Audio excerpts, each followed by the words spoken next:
Erin, I saw pictures of you you've obviously, you hang out in Mar-a-Lago, you know the family, you know Laura Trump, I see UFOs all the time.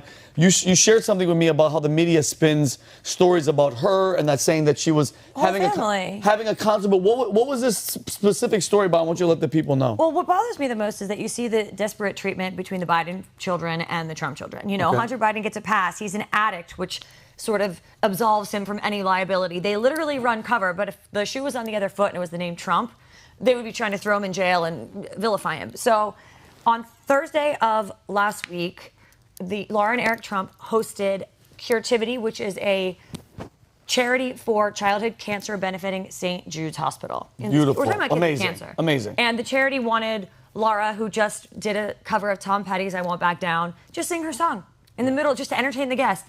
I was there. It was absolutely beautiful. But the next day, Newsweek, I guess, gets a hold of pictures. They want to absolutely demonize her. They don't really reach out for comment. I guess, let's call it noon, they send her a direct message on Twitter. They don't reach out to any team. They don't reach out to the campaign. They don't reach out to PR people. Direct message, hey, we're going to write the story. 1 hour later, story published, vilifying her, saying that she held a concert and there was like 10 people. It was just us in the front, like just dancing. This was a charity event. It was an intimate gathering. But what's most bothersome about this is that, you know, they raised over $2 million for children for kids who with have cancer. Wow. And when she got up there, after her one song, which was beautiful, by the way, she did a call to the heart and basically said, does anyone want to give to this cause? Come on. And then I think they raised another $400,000. Jeez. So we're talking about someone that just wants to help children, but instead of our media saying, wow, these people are helping families in need and children who are struggling and potentially dying, they want to demonize a family. And during the campaign, because they knew Eric was on the board of this charity, the charity was plagued by so many lawsuits attacking them for absolutely no reason that they had to spend a lot of their valuable resources, not on kids with cancer, but defending lawsuits. Unbelievable. Wow. I wonder how many people that wrote that article have contributed to children with cancer. Yeah. Right? Like, can you imagine, like, having the balls to sit there and criticize anybody, regardless of your opinion of their politics or their family or their business, to sit there and criticize that person for going and doing charitable work, no matter what the endeavor is. And the people are sitting there behind a keyboard criticizing. Yeah. That's, dude, unbelievable. And mind you, the media, by the way, that's why I love what Tucker's doing. I had a bunch of people ask me questions in person and on Connect. You guys can find everybody on Connect. I think you're definitely going to get on Connect. I need to do it. Sooner than later. It's an app.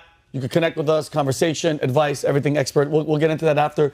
But like what Tucker's doing with going over there and like doing actual journalism, just speaking with people that we need to be hearing what they're talking about. What Trump said from the beginning, to have these open conversations, to have dialogue. Not mainstream media are just propagandists. They're working for I'm talking about all of them. And I think, what do you guys think about this? I just randomly thought of this.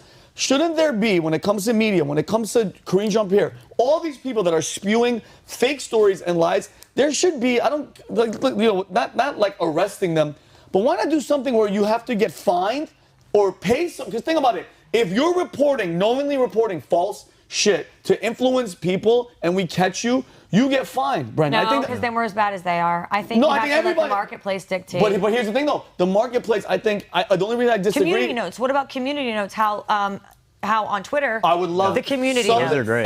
Anything to hold these people accountable, because it's not stopping. No. The majority of these freaking voters that are sitting at home are watching CNN. When you go to the airports, CNN, they pay, I think, $200,000 per airport or something. I don't know if it's a TV. Gas stations. It has to be playing all the time. In my gym, I had to come, because one TV was playing it. I went to the front, and I was like, can you do me a huge favor? Shut up. I don't want any news in the gym. I don't want to see none of that shit at the gym.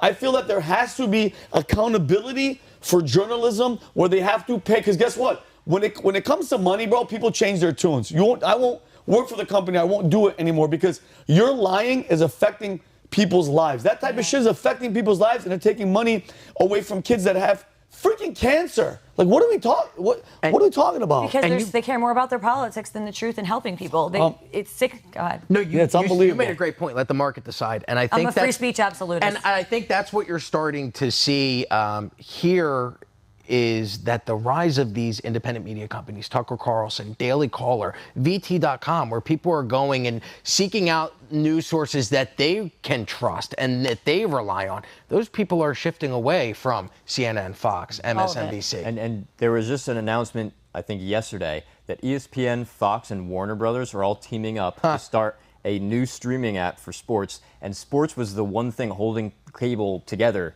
It was the last thing people bought cable packages for. And if they succeed with this, cable will be done in like 2 years. Your mouth to God's ears. Yeah. And there's that organization called NewsGuard. Look into it if you haven't heard about it. Basically, they're controlling the narrative and labeling, whether it's like Candace Owens or probably you guys soon, they're sort of labeling you hostile and then completely wiping you out. Look into NewsGuard. You'll be very, very scared. They talked about it at the PragerU, Dennis Prager's gala last year in Palm Beach, and I hadn't heard of it.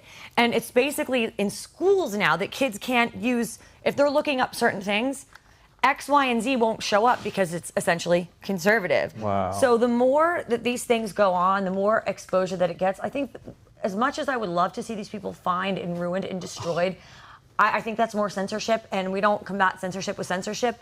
As more and more people wake up and they realize what's going on, we just have to pray that things will change and things will get better, because as of right now, there's been so much, the liberals control Hollywood. They control sports. They control music. They control the media. They control everything.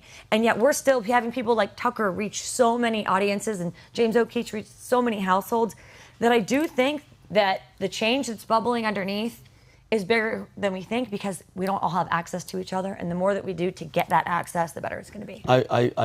When I first got here, my attitude was very bleak. It was very like, they're going to do what they're going to do anyway, and we're blah, blah. But then Pat kept saying, the future is bright. Don't have hope. You have to get involved. You have to get, vote and make a change. I do feel it's like we're slowly starting to come out of it. In areas. Because you came from California, so you came from a state that was locked down for 2 years. I mean, you weren't able to go out unless you had a mask. You had to have a vaccine card. You moved to Florida, and all of a sudden you feel this optimism when you're Big here. time. I think that's going to happen. I think you're going to see that across the nation, where areas like us in Texas, where those people are more optimistic about the future because they have a better life right now than they did 3 years ago when they were locked down and forced to get a vaccine or forced to wear a mask to go out to the store. You're right, and I do hope that wave that the New York is seeing it. Like, by the way, if you're in New York and you could still, in your right mind, vote for Democrats, you are the problem, and you're literally stupid as shit, because this party loyalty bullshit, you have to go for the policy. Stop with this personality. New Yorkers are the tough. By the way, I'm from Yonkers, New York. The toughest people, the city that doesn't sleep, America's greatest city, okay? Like, what the hell is going on, bro? Like, if you could vote for these pieces of shit and then still complain about what's happening, I don't want to talk to you. I'm done. I think a lot of the people that vote for Adams, it was sort of a bait and switch. I knew a lot of Republican New Yorkers that thought, well, he's going to usher in a new era of Tough change. on crime. And then none of that happened. And also, where I'm originally from in Philadelphia, they realize that if you vote for a Republican, it's a wasted vote. But if you choose between these least worst option of Democrats, it's going to get better. And that doesn't work either. You have to sort of say, we are going to break the system. We are going to get a good Republican candidate. We are going to vote for the Republican. We aren't going to fund these Democrats. And that's what I try to tell them. But they think the pendulum is so far swung that they can't bring it back. But on an optimistic note, in places like Florida, the people that came here during the pandemic were like, we can't take these policies. The people like, we want our kids to learn the right things in school.